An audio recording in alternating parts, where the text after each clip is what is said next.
В этом фильме мы отправимся в путешествие и расскажем о животном мире двух дальневосточных морей.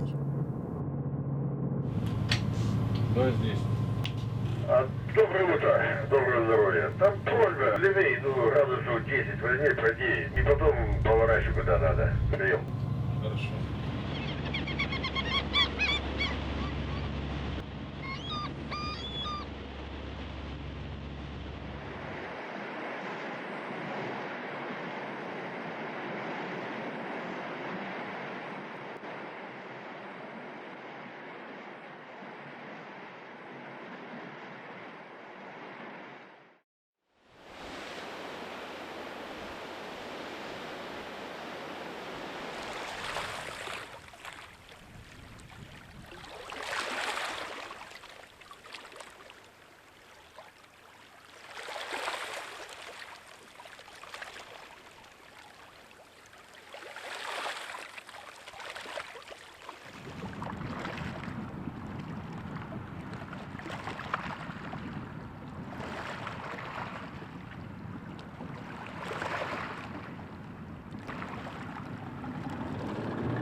Залив Петра Великого самый большой в российской части Японского моря.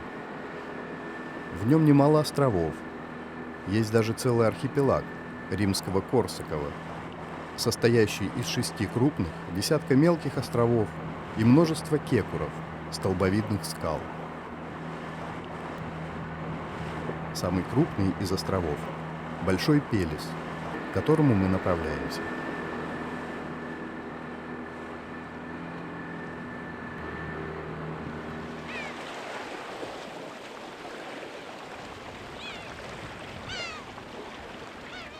Или по-французски «лысый». Это название французские мореплаватели дали всему архипелагу, а закрепилось оно только за главным островом. Здесь действительно почти нет деревьев. До 70-х годов прошлого века на острове располагался военный гарнизон. После архипелаг был отдан под охрану Дальневосточного морского заповедника. С тех пор люди тут постоянно не живут.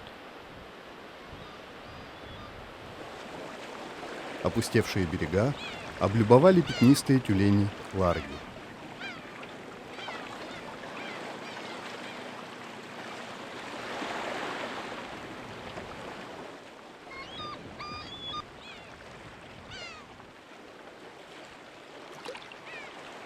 Ларги относятся к настоящим тюленям и являются родственниками куниц. Некогда их сухопутные предки ушли жить в море, сменив лапы на ласты.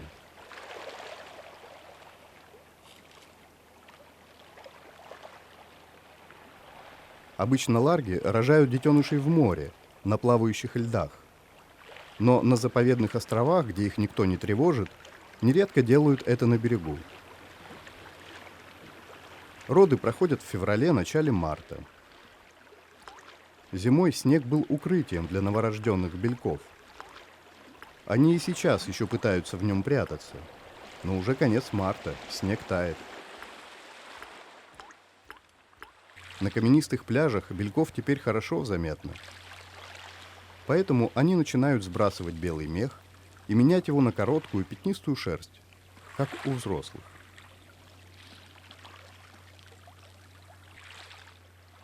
Кто-то уже начал линьку.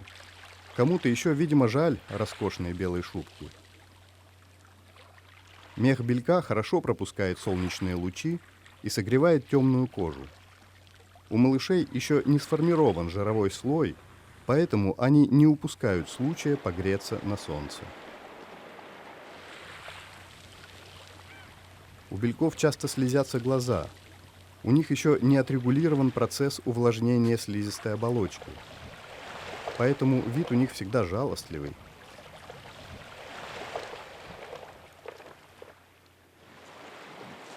Белые медведи на берегах Японского моря не живут. У местных тюленей врагов на суше кроме человека нет. Но это территория заповедника. Людей ларги видят редко, и поэтому не боятся.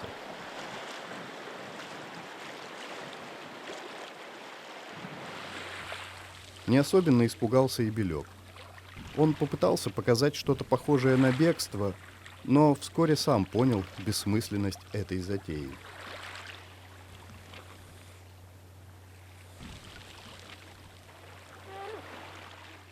Неповоротливые на суше, бельки в воде себя чувствуют куда увереннее. Особенно если там ждет мать.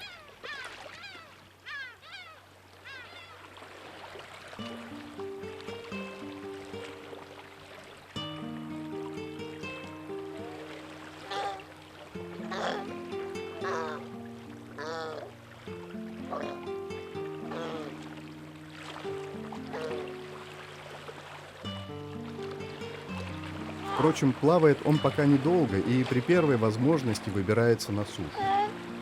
При этом громко жалуется ей, что устал, да и вода холодная. Его крик «ма» напоминает крик человеческого младенца.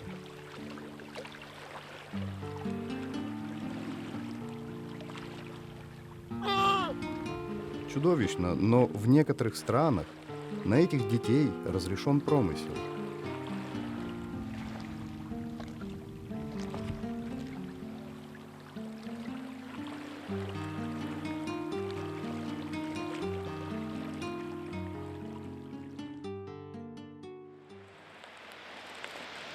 Большую часть года тюлени мигрируют, но сейчас у них лежбищный период. Он начинается с рождения щенков, а после наступает период спаривания. Ларги моногамны. В период размножения на пляже нередко можно встретить уединившиеся парочки.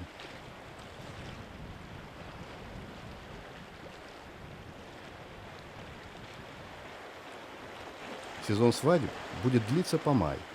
Летом тюлени начнут покидать лежбище. Ларго обитает по всему северу Тихого океана, от Китая до Аляски. Через несколько месяцев мы встретились с пятнистыми тюленями в 2500 километров от залива Петра Великого.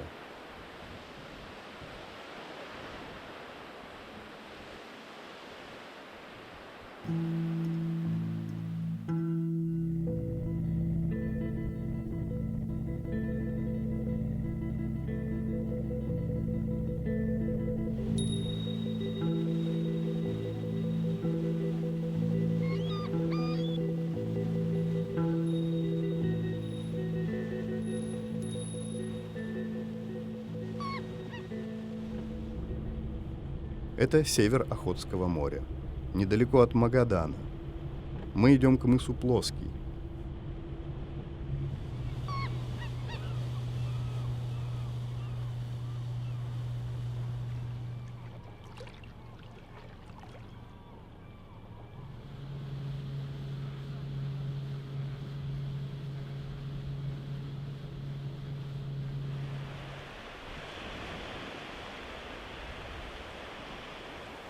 У пятнистых тюленей брачный период уже закончился. Их теперь привлекают отмели возле устья быстрой реки. Впрочем, не только их.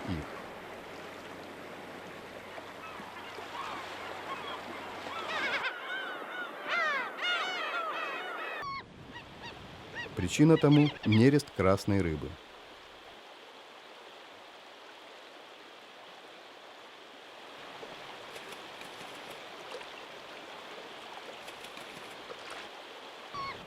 Разные виды лососевых идут из моря в реки с лета по зиму.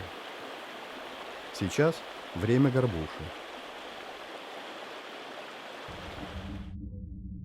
Заходя в устье, рыба какое-то время стоит в водах реки, опресняется. В это время тела самцов трансформируются, уплощаются, появляются горбы, челюсти вытягиваются, искривляются, и на них вырастают зубы. Они нужны только для привлечения самок. Ничего есть рыбы больше не будут. Весь путь к нерестилищу они проделают на внутренних запасах организма. Привыкнув к пресной воде, рыба начинает движение вверх по реке.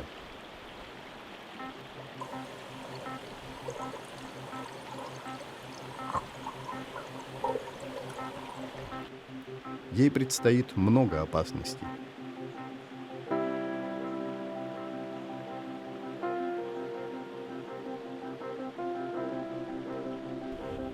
На речных перекатах охотится медведь.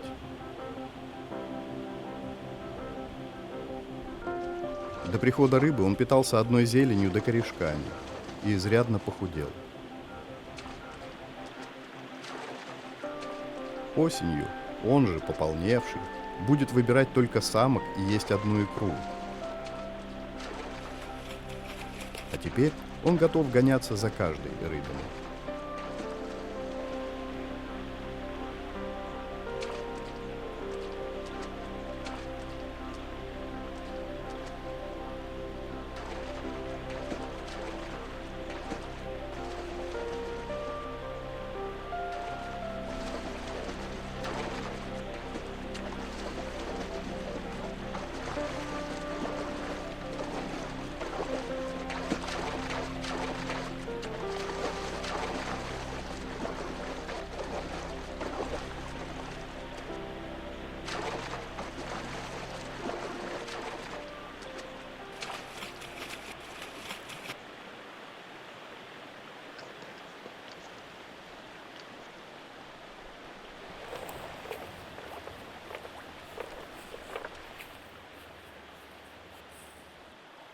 В эту пору вдоль рек можно встретить морских обитателей.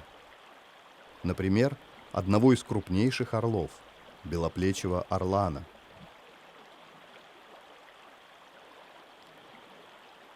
Обычно он селится вдоль морских побережий, но если река богата рыбой, его гнезда можно увидеть далеко в глубине материка.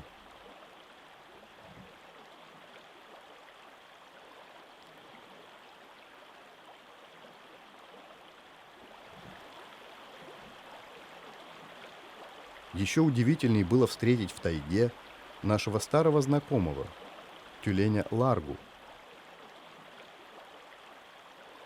Казалось, что быстрые мелкие речки не его среда обитания, но за рыбой он поднимается на десятки километров от моря. И как ни в чем не бывало, греется на речных отмелях.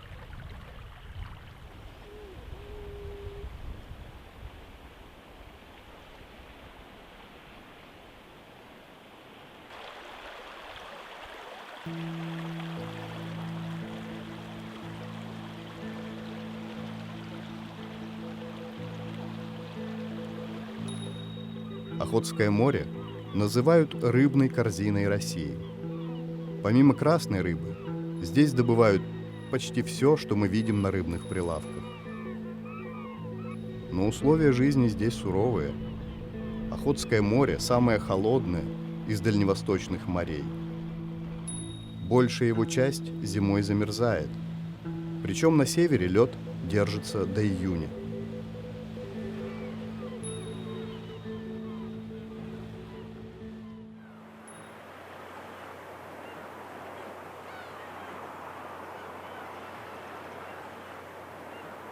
Когда на севере Охотского моря еще стоит лед, в центральной части Японского моря в самом разгаре весна.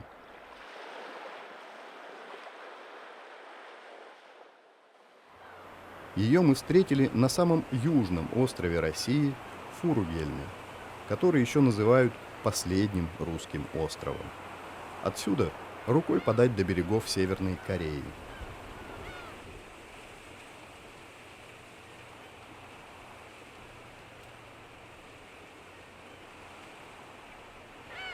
Как и на Большом Пелесе, здесь располагалась артиллерийская батарея. А в 1978 году остров был передан Дальневосточному морскому заповеднику. За эти 40 лет, что на острове перестали жить люди, начали восстанавливаться широколиственные леса из дуба, ясеня, липы.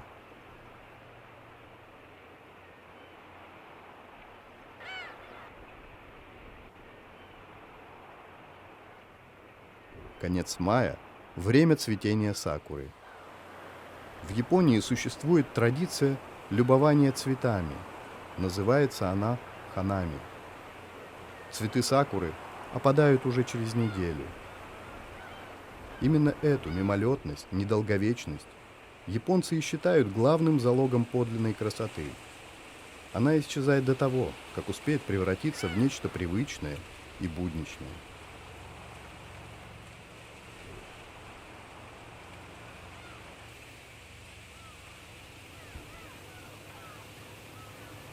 Вместе с цветением сакуры приходят туманы. Наступает пора летнего муссона и юго-восточных ветров.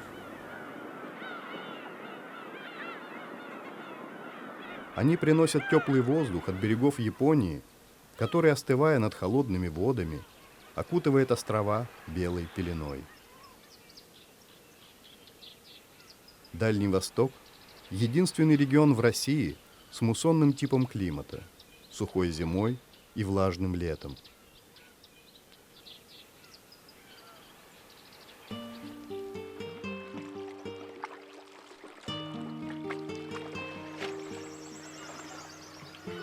Фуругельма – птичий остров. Какие-то виды здесь гнездятся, какие-то отдыхают во время перелетов. Всего на этом островке замечено более 300 видов птиц, что больше, чем в дельте Волги. 80 видов здесь гнездятся. Местная колония чернохвостых чаек самая крупная в мире. Около 50 тысяч птиц.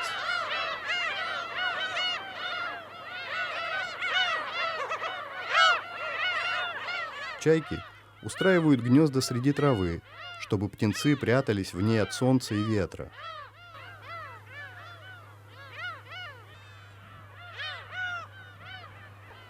Заботливые о своих птенцах, чайки жестоки по отношению к потомству других птиц.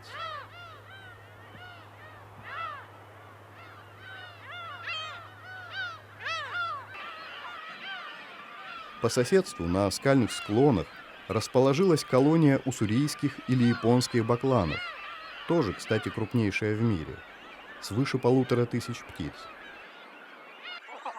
Чайки постоянно контролируют их территорию.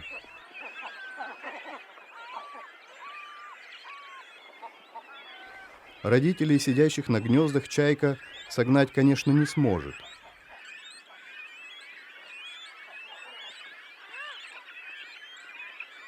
Да и подросших птенцов не трогает. Но маленького, оставленного без присмотра, может унести.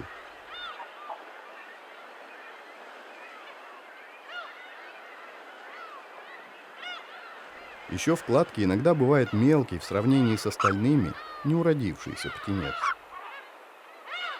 Его нередко выталкивают из гнезда свои же братья. И он тоже становится жертвой чая.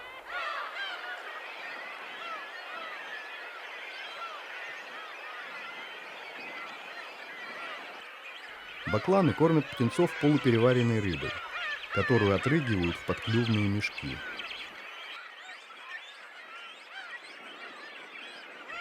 Поэтому птенцы глубоко засовывают головы в их клювы. Также кормят птенцов родственники бакланов пеликаны. И, очевидно, такой способ кормления породил средневековую легенду, что пеликаны кормят птенцов собственным сердцем. А самих птиц сделал символом родительской заботы о детях.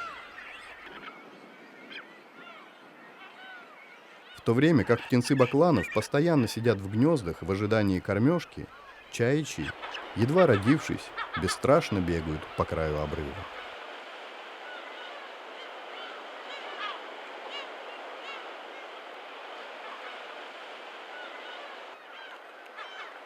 Соседствуют с бакланами серые цапли. Эти милые птицы – универсальные хищники.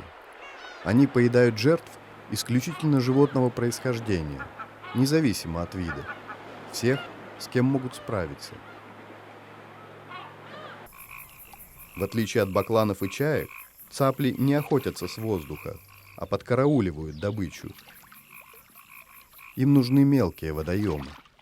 В бухтах пищи для них не так много, поэтому цапли летают на материк, на озеро Птичье.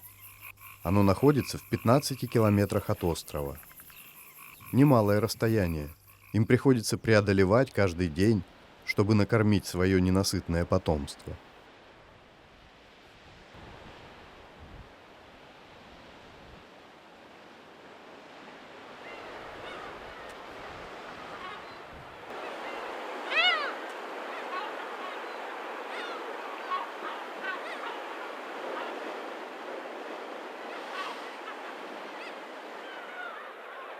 Среди скальных расщелин живет еще один вид баклана с более изящным клювом – берингов. Здесь их не так много. Это южная граница его обитания. Обычно беринговые бакланы прилетают в Японское море только на зимовку, а гнездятся на севере, в Беринговом и Охотском морях.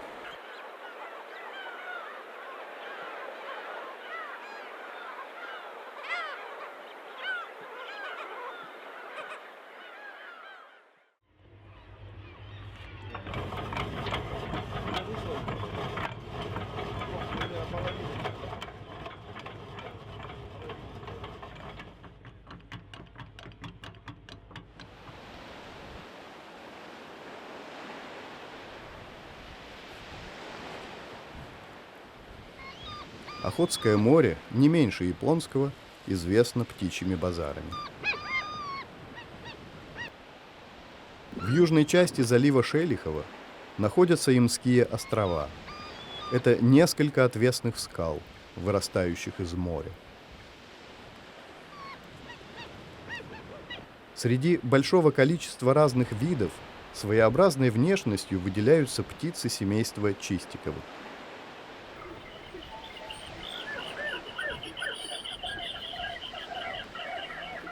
Это большая конюга.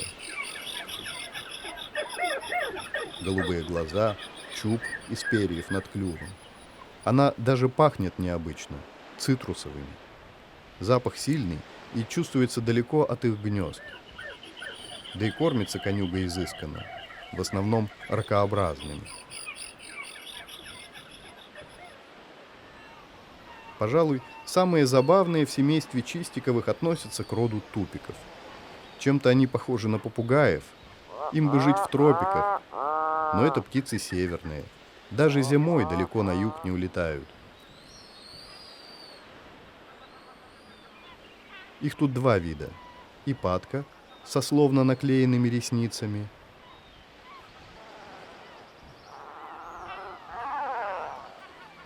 И топорок с двумя прядками перьев на голове, похожий на стареющего клоуна. Но эта птица грозная и решительная. Массивным клювом он наносит чувствительные удары тем, кто посягает на его гнездо. Ипатки и топорки прекрасно летают, плавают и ныряют. В их рационе помимо рыбы значатся еще и кальмары, очень подвижные, резкие существа.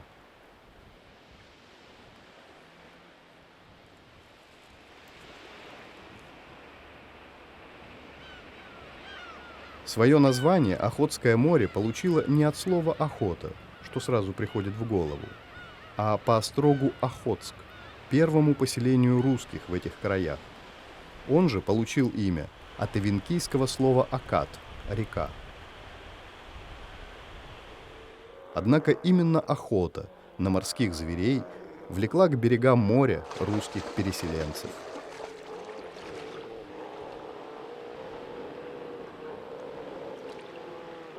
Помимо ларги, настоящего тюленя, здесь водятся представители ушастых тюленей. Если настоящие тюлени родственники куньих, то ушастым ближе всего по родству медведи. Крупнейший в этом семействе – сивуч или северный морской лев.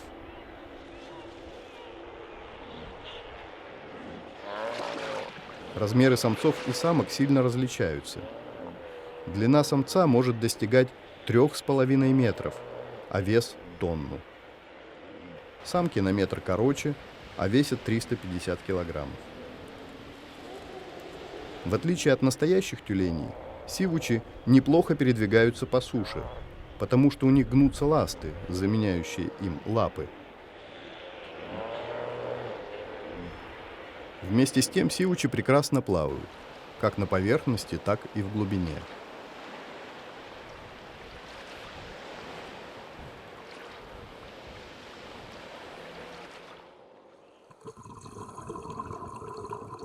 В отличие от настоящих тюленей, двигаются они за счет передних, а не задних ласт. Задние служат рулями.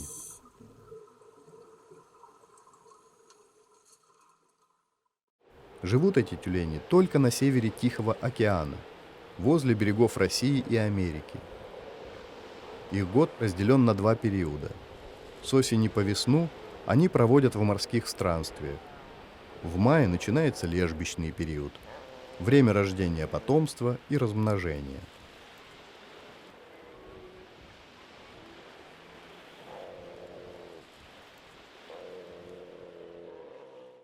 В отличие от ларк, сивучи полигамны. У одного самца может быть от 5 до 20 самок. За право владения гаремом между сикачами идут бои. Их тела испещрены шрамами. Впрочем, система не строго гаремная. Сикач сивуча не удерживает самку, если она хочет уйти на территорию другого самца.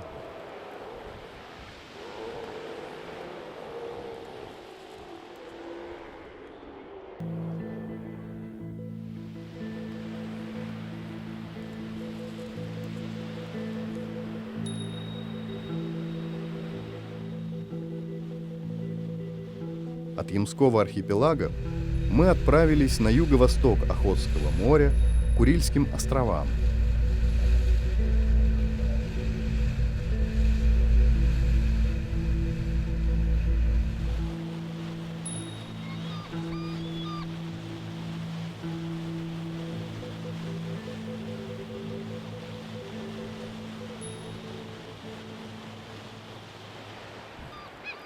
В лежбищный период сивучей можно встретить здесь повсеместно.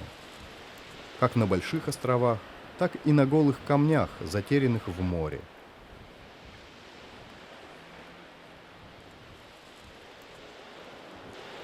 У сивучей хорошо развит хоминг, способность возвращаться на свои лежбища. Как только они находят эти островки, едва выступающие над водой,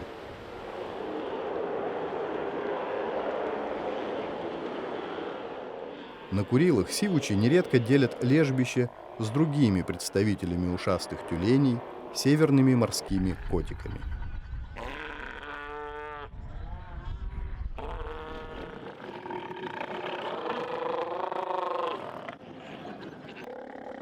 Котики в 1,5 раза меньше по длине и раза в 3 легче сивучей, но более подвижны и агрессивны. Стоило морскому льву зайти на их территорию, котики обратили его в бегство.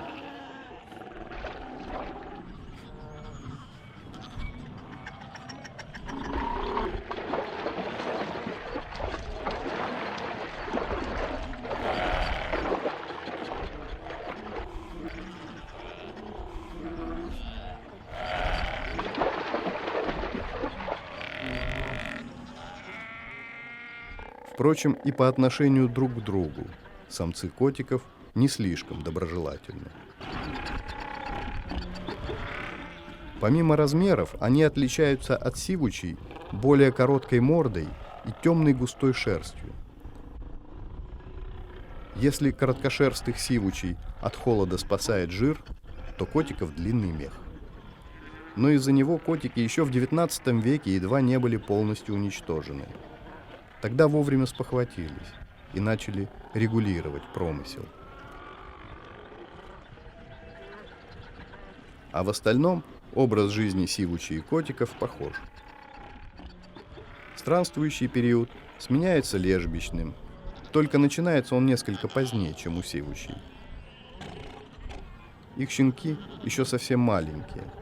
Да, их называют щенками, хотя они и детеныши котиков.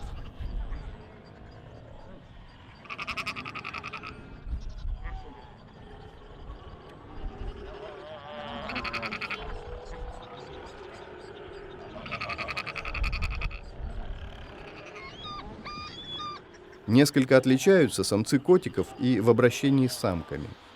Они ревнивее сивучей и не позволяют своим самкам уходить на другую территорию.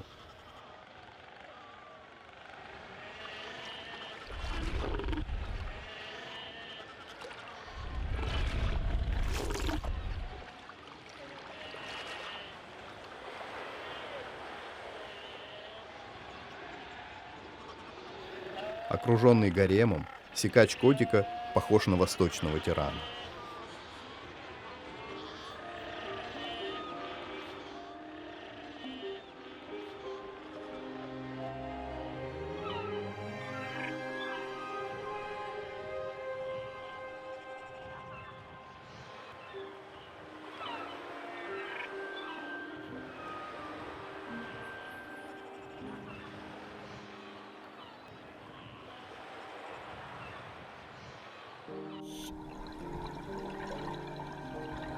В море территориальные заботы отступают.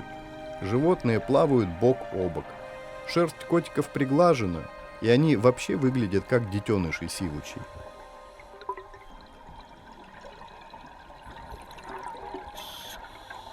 Здесь и те, и другие не агрессивны, а наоборот очень игривы и любопытны.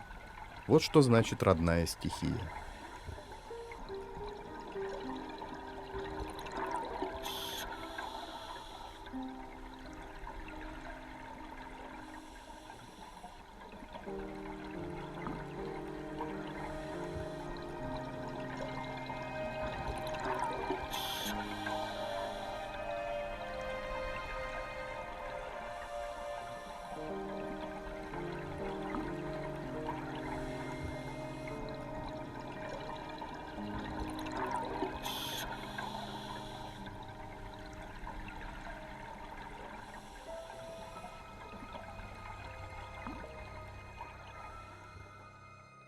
Снимая лежбище морских львов и котиков, мы увидели крупного тюленя с большим мясистым носом.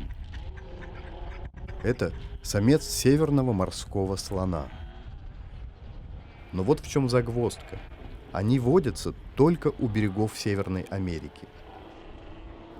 Как он оказался по другую сторону океана? Зачем приплыл сюда? Может, увязался за сивучами, которые порой совершают такие далекие миграции. Хотя он им даже не родственник. Морские слоны относятся к настоящим тюленям, как ларги. У них маленькие, негнущиеся передние ласты. Он здесь один, и, возможно, на тысячи километров вокруг нет представителей его вида.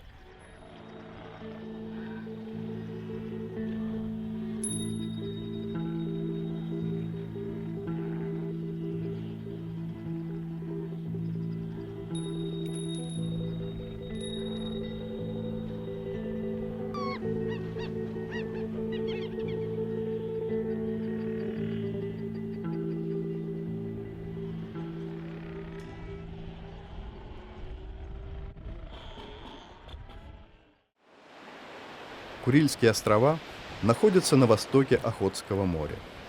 Как и Камчатка, они являются частью Тихоокеанского огненного кольца, зоны высокой сейсмической активности.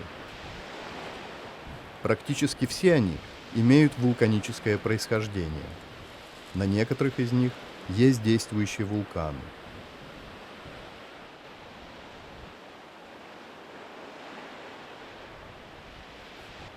Возле Курил глубина в целом неглубокого Охотского моря резко увеличивается. Здесь Тихоокеанская литосферная плита погружается под Евразийскую, и образуются желобы и впадины.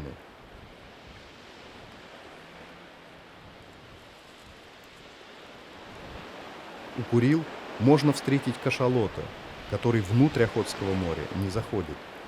Эти киты охотятся на глубоководных чудовищ, гигантских кальмаров, и совершают самые большие погружения среди всех морских млекопитающих, до глубины 2 километра. После погружений ему требуется долгое время, чтобы отдышаться, поэтому даже встревоженный кит не может сразу уйти на глубину. Впрочем, кашалот является крупнейшим хищником на планете. Сейчас его промысел запрещен, врагов у него нет. Разве что касатки стаями изредка нападают на молодняк или самок. Но даже крупный самец касатки будет держаться далеко в стороне от кашалота, потому что по величине он как 2-летний мальчик по сравнению со взрослым мужчиной.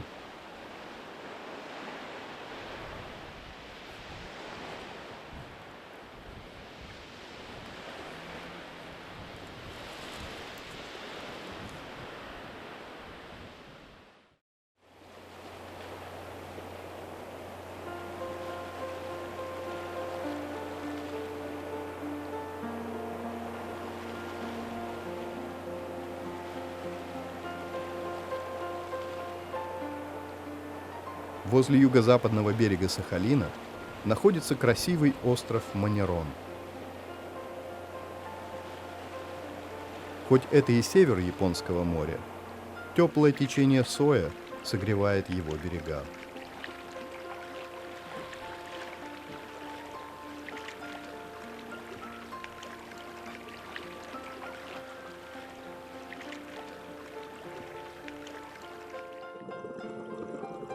Благодаря смешению теплых и холодных вод исключительно богат и подводный мир острова.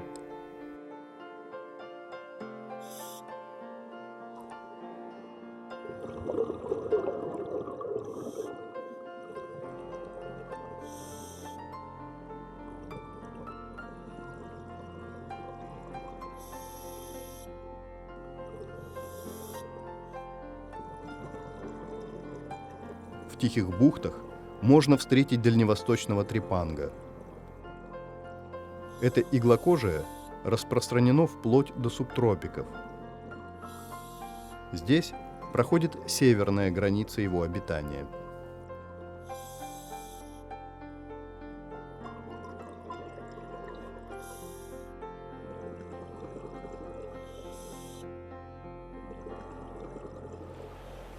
На труднодоступных скалах, окружающих остров, находятся лежбища сивучей.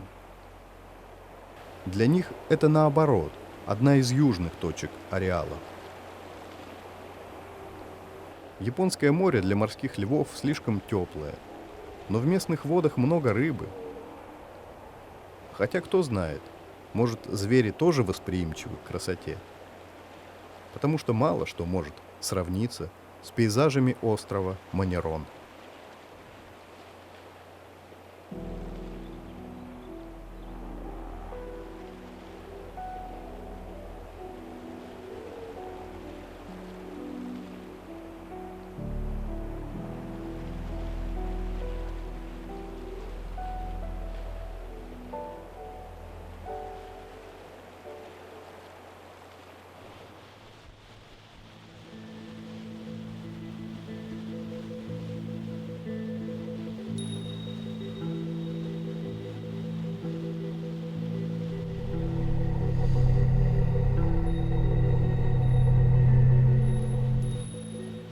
Восток Сахалина омывает восточно-сахалинское холодное течение. Мы поднялись от Манерона всего на 2 градуса по широте, но климат здесь куда более суров. Это залив Терпения. Назван он так в 17 веке голландскими мореплавателями, поскольку здесь им долгое время пришлось пережидать туман. Попали в туман и мы. Но при современных средствах навигации нам не составило труда найти то, что мы искали. Небольшой островок, длиной 600 метров, шириной 60. Несмотря на малые размеры, известен он далеко за пределами Охотского моря. Подплывать к нему ближе, чем на 30 миль, и давать гудки большим судам запрещено. Летать самолетом и вертолетом над ним нельзя. Называется остров Тюленей.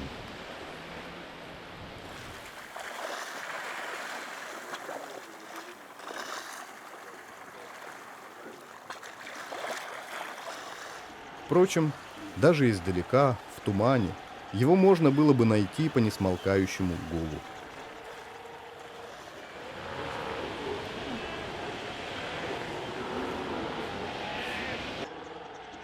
Пляжи поражают количеством тюленей. Это хорошо уже знакомые нам два вида. Но если для сивучей остров просто одно из удобных лежбищ, то для северных морских котиков главное репродуктивное место. Их тут около 80 тысяч.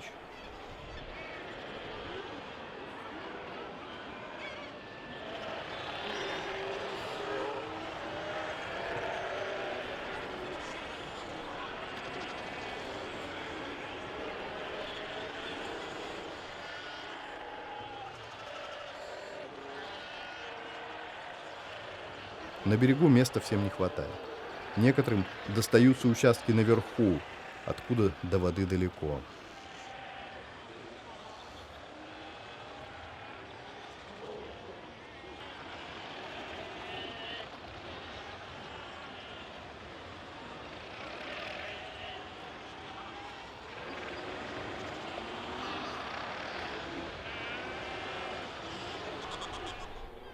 На острове есть несколько построек. Это остатки строений промысловиков, еще не так давно забивавших котиков. Сейчас на острове тюленей добыча запрещена.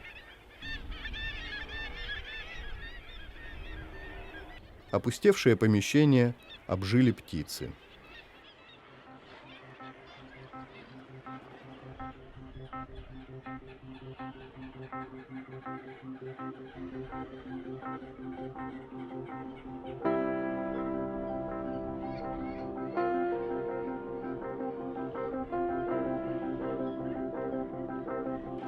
На стенах еще можно прочесть надписи, оставленные охотоводами 70-х.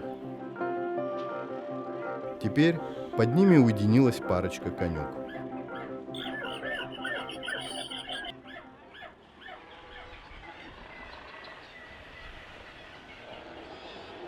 Постройки разрушаются. Щенок Сивуча играет с доской, упорно вытаскивает ее на берег.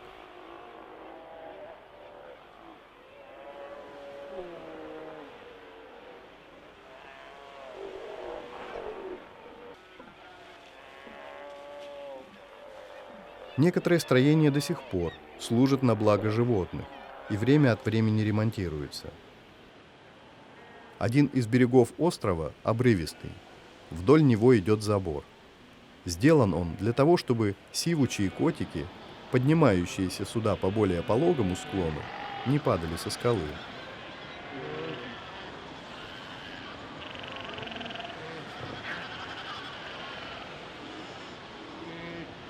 Сейчас остров иногда посещают звероловы, чтобы отловить детенышей для зоопарков и цирков. Котики очень сообразительные, легко дрессируются и привязываются к людям. Это они ловко подбрасывают мячи и аплодируют ластами.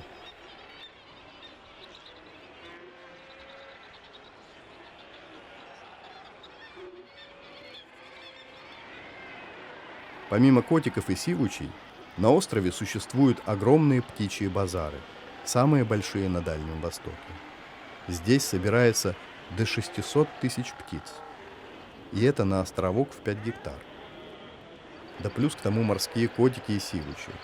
Как они тут все размещаются.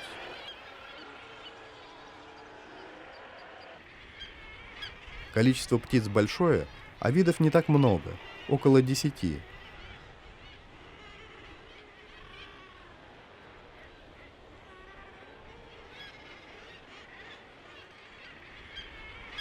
Самые многочисленные из них – кайры.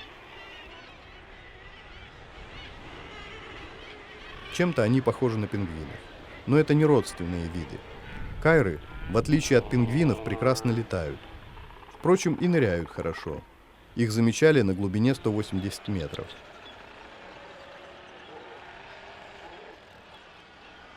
У кайр удлиненные яйца, чтобы не скатывались с камней. Ведь гнезда они не строят. Да и не из чего. Остров совершенно голый.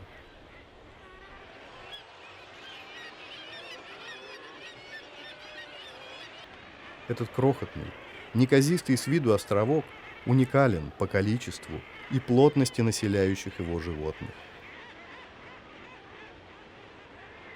Трудно поверить, но вскоре он опустеет. Сейчас вторая половина лета, когда у сивучей морских котиков детеныши подрастут и научатся хорошо плавать, лежбищный сезон закончится. Они отправятся в море. Сивучи к Курилам и Камчатке, котики на юг Японского моря.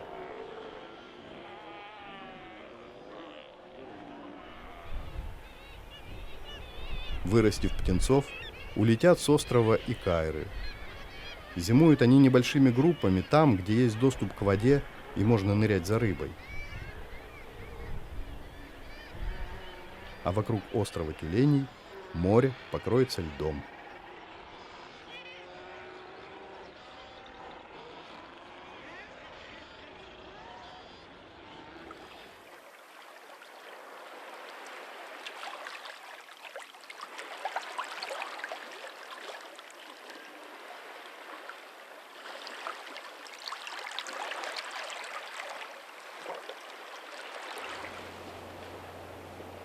К концу лета сезон дождей проходит, и в Приморье наступает чудесная пора.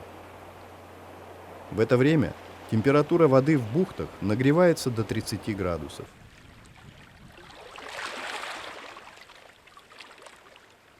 А бухт здесь множество.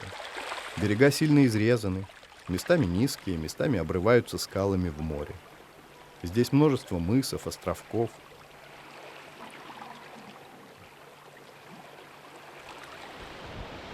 Эта причудливая береговая линия возникла благодаря тому, что уровень моря в современную геологическую эпоху часто менялся.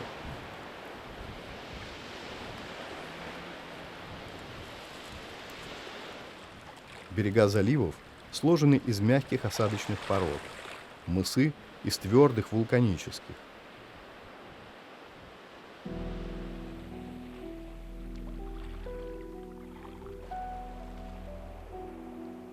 На скалах раскинулась сосна густоцветковая, вид, встречающийся только на Дальнем Востоке. Подобные сосны часто можно увидеть на гравюрах японских художников. Вообще-то в нормальных условиях это большие деревья высотой до 35 метров. Но на скалах, где мало почвы и постоянно дуют ветра, они приобретают такую своеобразную форму. Сосна эта хорошо приспосабливается к разным условиям. Недаром в Японии ее используют для искусства бонсай – выращивания миниатюрных деревьев.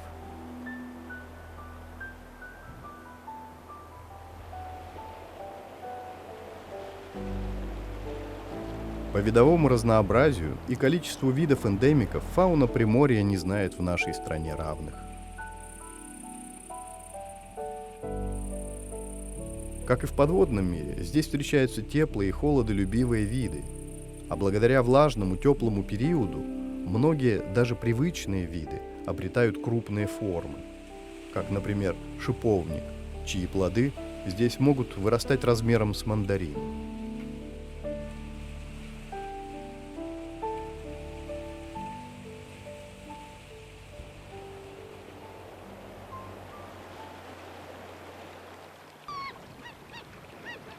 Наступление осени меняет и образ жизни пятнистого тюленя ларги. Они окончательно покинули лежбище. В отличие от ушастых тюленей, они не уходят далеко в море, а будут держаться возле берегов небольшими группами, выбираясь отдыхать на камни или уже зимой на плавающие льдины.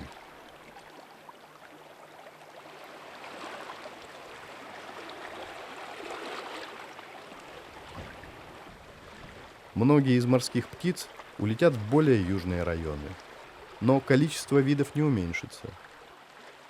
Сюда прилетит на зимовку немало птиц с Охотского моря.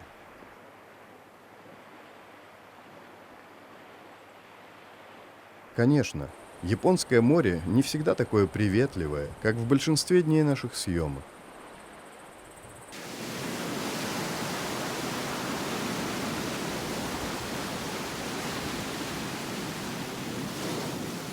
Осенью сюда нередко приходят тайфуны, зародившиеся в тропиках. Даже если они проходят вдалеке от берега, они приносят дожди, штормовые ветра.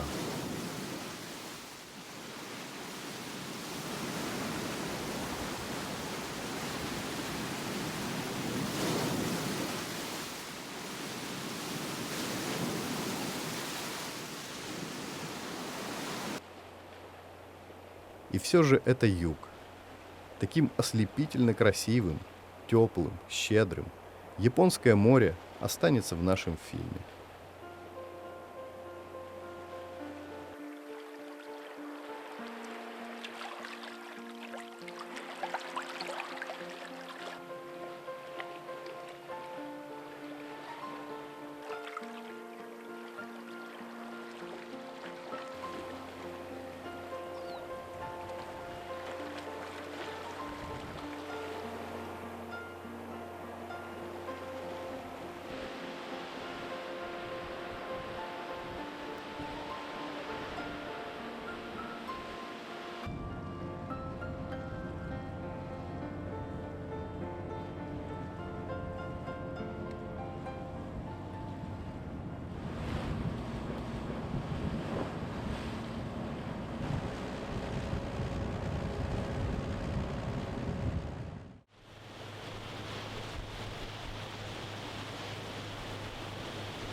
На севере Охотского моря продолжается нерест красной рыбы.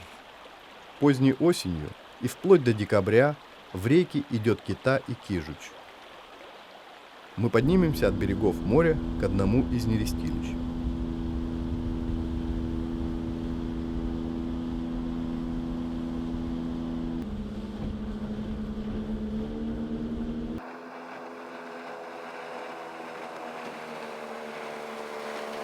У нас этот путь займет день. Рыба поднимается сюда несколько недель.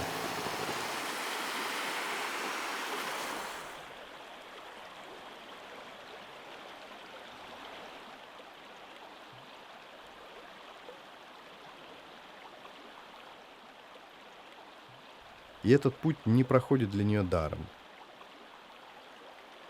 Свадебный наряд, который самцы надели в устьях рек, пришел в негодность.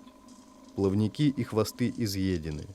На коже язвы и раны, полученные либо в боях с хищником, либо от ударов о камни.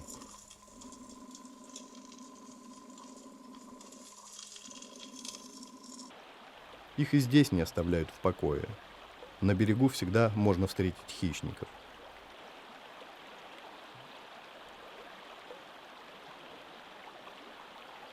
Но именно на нерестилищах начинается главное, то, для чего они совершили этот долгий опасный путь.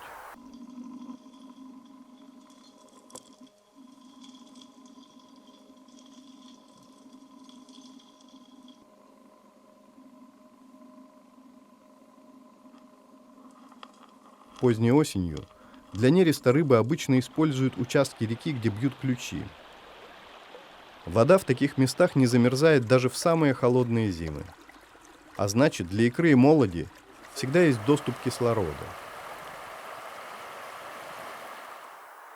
Для самих рыб это уже не имеет значения.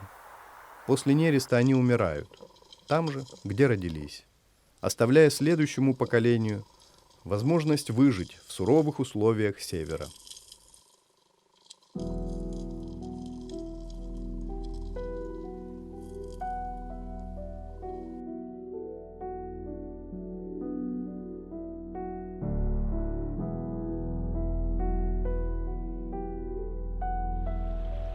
Родившийся кижуч проведет в этой реке 1,5 года, а на второе лето уйдет в море и поплывет далеко, к Алеутским островам. А через год-два войдет в свою реку и снова вернется на это нерестилище.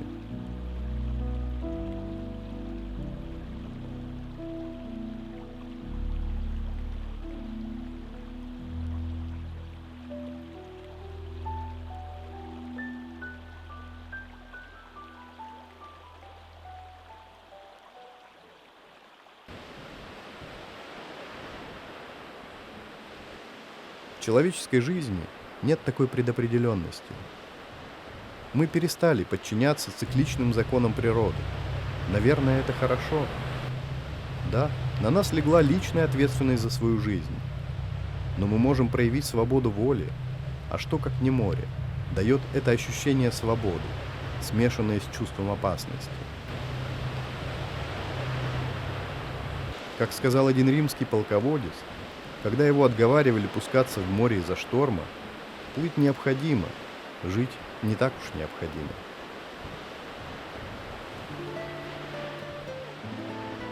И вместе с тем море является образом бесконечности познания. Как известно, в божественной комедии Данте продолжил историю Одиссея. Вернувшись на Итаку, великий путешественник не мог долго усидеть дома. Снарядил корабль и со старыми товарищами отправился в плавание. Они миновали Средиземное море и вышли в неисследованный тогда никем Атлантический океан. Когда его товарищи испугались неизвестности, он им сказал: «Тот малый срок, пока еще не спят земные чувства, их остаток скудный, отдайте постижению новизны, чтоб солнцу вслед увидеть мир безлюдный. Подумайте о том, чьи вы сыны. Вы созданы не для животной доли, но к доблести и к знанию рождены».